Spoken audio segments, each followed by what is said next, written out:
Алло, Алло, алло, салам алейкум. алейкум салам, кандайсыз Кырбеке? Жакшы, Аллага шүгүр. Эми жалпы бере аласызбы телефондон ушундай кыйналып чыктым уктай албай. Телефондон онлайн дем салуубу? Э, Сиз кайсы жакта турасыз? Жакын келе аласызбы бизге? ооба бара алам. Эгер жакын келе турган болсоңуз, анда бетме бет дем салган жакшы болот. Барайын анда. Келиңиз бизге. Онлайн дем салуу же болбосо телефондон Куран аяттарын угуу же жандуу бетме бет дем салуу абзелби? Көпчүлүктүн суроосу бул.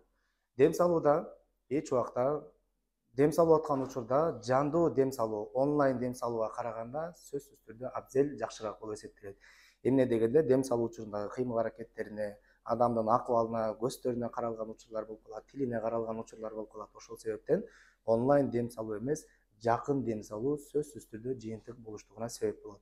Ал эми бул кандай болот? Бул мисалы тиш дарылоо учурунда дагы тишти онлайн дарыласа болобу деген суроо сыяктуу эле онлайн дем салууда дагы албетте тапшырмаларды бересиң, мындай кыл, тигиндей кыл айтасың, бирок жыйынтыкка келгенде бетме бет дем салуу өзгөчө болуп эсептелет.